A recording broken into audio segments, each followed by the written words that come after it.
ओम शांति। सृष्टि चक्र, world drama wheel. यह मनुष्य सृष्टि, प्रकृति और पुरुष का एक अनादि ड्रामा है। इसकी कहानी को जानकर मनुष्यात्मा बहुत ही आनंद प्राप्त कर सकती है। तो अब हम इस सृष्टि चक्र की कहानी को जानेंगे। इस सृष्टि चक्र को 4 मुख्य युगों में बांटा गया है, जिसका स्मृति चिन्ह स्वस्तिक है। इस सृष्टि चक्र के 4 युग कुछ इस प्रकार है: सतयुग, त्रेता युग, द्वापर युग और कलयुग। इन 4 युगों को मिलाकर एक कल्प बनता है। कल्प की आयु 5000 वर्ष की रहती है। हर 5000 साल के बाद यह सृष्टि चक्र रिपीट होता है। अब हम स्वस्तिक के अर्थ को जानेंगे। हर शुभ अवसर पर स्वस्तिक बनाया जाता है। स्वस्तिक का अर्थ है सु अस्ति। यही गीता का सार भी है। अर्थात इस ड्रामा में जो हुआ अच्छा हुआ, जो हो रहा है वह भी अच्छा है, जो होगा वह और भी अच्छा होगा। अब हम इन चारों युगों को विस्तार से जानेंगे। पहला युग है सतयुग। सतयुग के प्रारंभ में जब आत्माएं परमधाम से आती है तो सतो प्रधान अर्थात आत्मा के 7 गुणों से संपन्न, 16 कला संपन्न, संपूर्ण निर्विकारी मर्यादा पुरुषोत्तम कहलाती है। सूर्यवंशी घराना रहता है। सूर्य की कला कम ज़्यादा नहीं होती, इसलिए सतयुग संपूर्णता का प्रतीक है। यहाँ प्रकृति भी अपनी सर्वोत्तम अवस्था में रहती है। 5 तत्व सतो प्रधान सुख देने वाले रहते हैं। सतयुग त्रेता में एक धर्म, एक राज्य, एक भाषा, एक कुल और एक मत होता है। इसके बाद आता है त्रेता युग। चंद्रवंशी घराना सतयुग के 1250 वर्ष बाद प्रारंभ होता है। इसके राजा श्री रामचंद्र होते हैं। चंद्रमा की कला कम ज़्यादा होती है, अतः कलाएं कम होने के कारण उन्हें चंद्रवंशी कहा जाता है। यह क्षत्रिय घराना कहलाता है। सतयुग त्रेता ब्रह्मा का दिन है, जिसे स्वर्ग कहते हैं।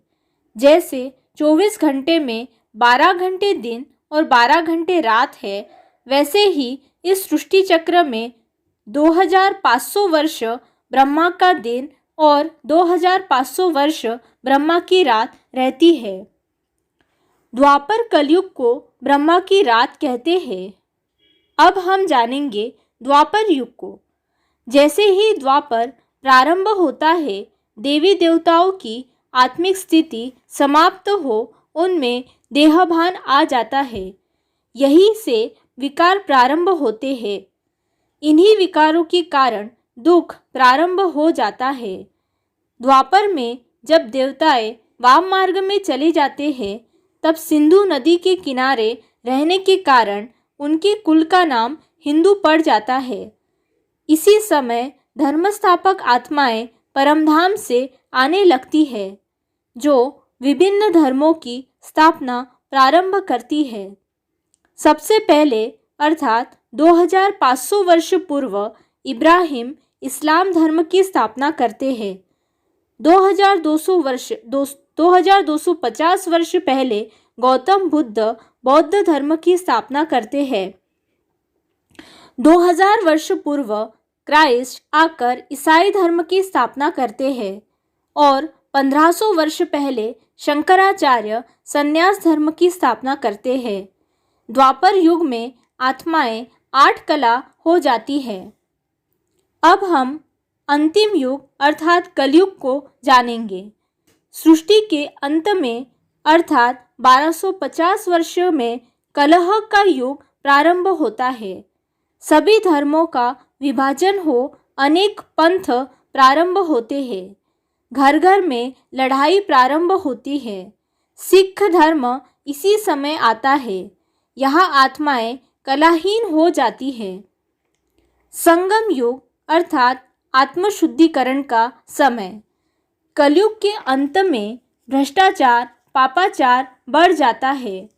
तब स्वयं परमात्मा को सभी धर्मों का विनाश कर एक सत्य धर्म अर्थात आदि सनातन देवी देवता धर्म की पुनर्स्थापना करने इस भारतवर्ष में आना पड़ता है।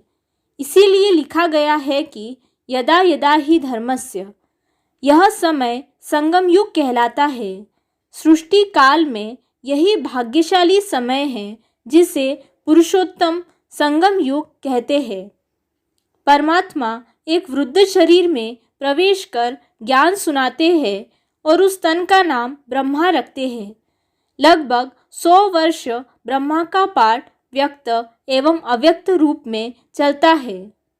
यह समय अभी चल रहा है। अतः स्पष्ट है कि कलयुग के बाद पुनः सतयुग आएगा। इससे पूर्व कलयुग का विनाश होगा।